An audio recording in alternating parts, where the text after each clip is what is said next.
Washington, a House Democrat is demanding answers about an alleged business deal that Treasury Secretary Steven Mnuchin had with an associate of a Russian oligarch whose companies recently received U.S. sanctions relief. California Rep.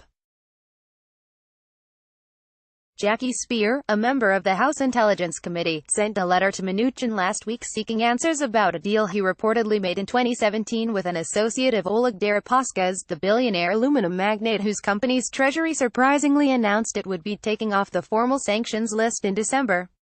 The letter, sent Wednesday, was obtained by BuzzFeed News.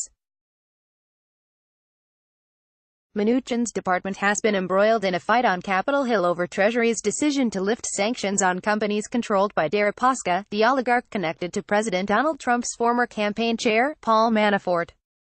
Democrats in Congress, and some Republicans, tried unsuccessfully in recent weeks to block Treasury from lifting the sanctions, which initially shook aluminum markets and reportedly cost Deripaska billions. Speier said she wants to learn more about Mnuchin's involvement with Leonid Blavatnik, a Ukrainian-born billionaire with whom he co-owned a Hollywood film company up until 2017. Mnuchin had to divest from Red Packton Entertainment as part of his confirmation process and disclosed the sale of his shares, but the exact prices and purchasers are unknown. However, The Hollywood Reporter reported that Mnuchin sold the shares to Blavatnik for approximately $25 million. In the letter, Speier wrote that she had serious concerns about the alleged transaction, adding that it is especially alarming, given a recent New York Times report saying that Deripaska might have gotten a better deal with Treasury than has been publicly disclosed. Blavatnik, the letter notes, co-owned Swal Partners with another sanctioned oligarch, Victor Vekselberg, and Swal is a major shareholder of Rusal, one of Deripaska's sanctioned companies. It also notes that Blavatnik formerly served on Rusal's board, and that one of his companies donated $1 million to Trump's inaugural fund. Blavatnik had a clear financial interest in the outcome of the Treasury action, Speier wrote.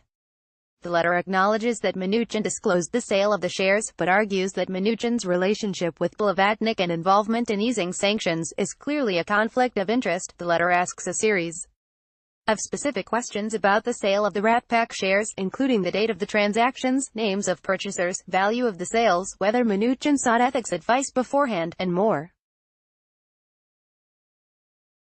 The letter also asks whether Mnuchin has sought ethics guidance related to his involvement in the sanctions issue more broadly.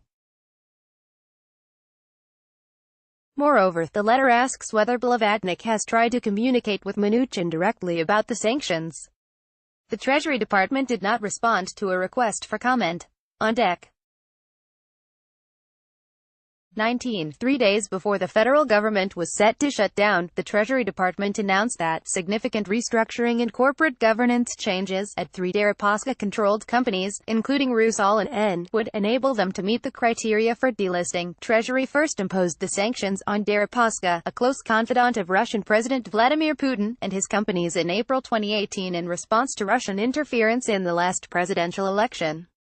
The move received immediate skepticism from Congress, including the Senate Intelligence Committee, which is investigating Russian election interference and potential collusion between the Trump campaign and the Kremlin. Sens. Richard Burr and Mark Warner, the committee's chair and vice chair, respectively, said Treasury's announcement did not change the fact that Mr. Deripaska, his employees, and his companies work at Vladimir Putin's behest and operate as de facto representatives of the Russian government, a government that has occupied and intimidated its neighbors, sought to disrupt free and fair elections, violated nuclear treaties, and continued to wage influence campaigns to undermine Western democracies, including our own. Lawmakers have expressed frustration at the level of information Treasury has provided on the decision to ease the sanctions, which were lifted Sunday. Mnuchin delivered a classified briefing to all House members 3 weeks ago about the plan, but Speaker Nancy Pelosi called it one of the worst classified briefings they had received from the administration. On Tuesday, a group of top House Democrats issued a statement saying they were deeply troubled by Treasury's decision to lift the sanctions. The statement, signed by the chairs of the House Ways and Means, Foreign Affairs, Intelligence, and Financial Services Committees, also criticized Mnuchin for denying lawmakers' requests for more time to evaluate Treasury's decision to ease sanctions. We are considering additional legislative actions to ensure that Treasury and these companies comply with the agreement in letter and in spirit, and to prevent something like this from happening again in the future, the statement said. More importantly, we will continue our oversight of Treasury's decision by examining the terms of this deal and its implementation to safeguard against harmful actors like Mr. Deripaska benefiting from the Treasury's delisting decisions. We do not believe termination of the sanctions has relieved Treasury of its obligation to explain fully this deal to members. For her part, Speier wants information on Mnuchin's dealings. The fact that you did not recuse yourself from deliberations surrounding the proposed termination of sanctions on Rusal is deeply troubling and a conflict of interest, she wrote. The letter requests that Mnuchin provide responses within 2 weeks of receiving it, and argued that Treasury should have delayed lifting the sanctions until lawmakers had time to review the requested information.